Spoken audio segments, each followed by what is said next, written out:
It was a sunny afternoon, and the ranch was unusually quiet.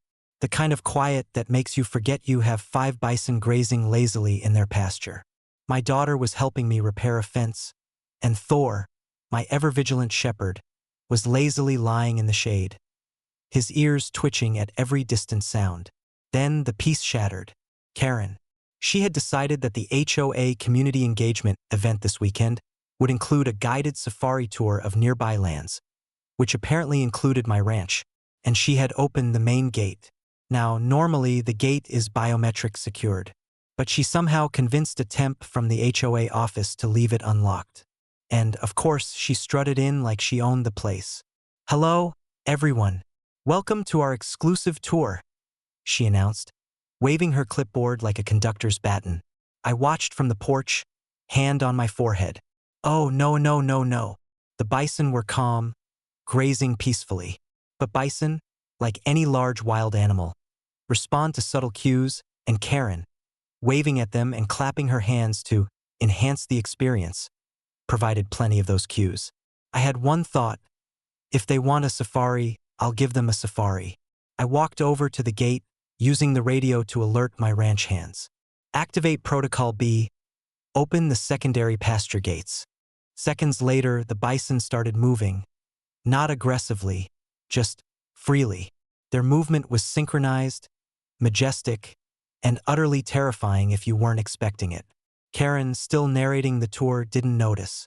And here we have the grazing plains, until a massive shadow passed over her. One of my largest bulls, Big Red, glanced toward the tour group. Karen froze. Oh, that's fine," she stammered. The herd began moving through the open gates, taking full advantage of the guided safari opportunity. Tourists screamed and ran in all directions, some climbing onto golf carts, others diving behind trees. Karen flailed at the clipboard, trying to maintain authority. "Please remain calm. This is controlled." I leaned against the fence, chuckling. "Controlled? Karen, you opened the gate." She turned to me, mortified. This isn't what I meant." "Exactly," I said. By the time the local sheriff arrived, the safari tour had turned into a full-blown bison parade through the HOA gardens.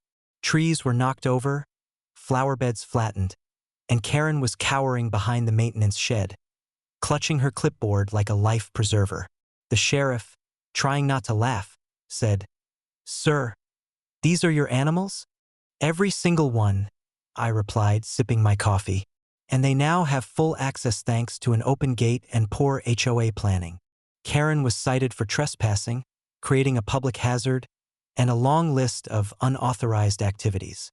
Her HOA board quietly distanced themselves from her, citing unforeseen consequences of individual actions. By evening, all bison had been rounded back to their pastures, fences repaired, and the gate locked with double security. I poured a drink on the porch, watching the last rays of sunlight glint off the lake. Emily, my daughter, ran up laughing. "Dad, that was the best safari ever." Thor wagged his tail, seemingly proud of his bison friends. And Karen? She hasn't looked at a ranch gate the same way since, which is perfect because on my property, the gates stay closed unless I say otherwise. Smiling face with sunglasses ox.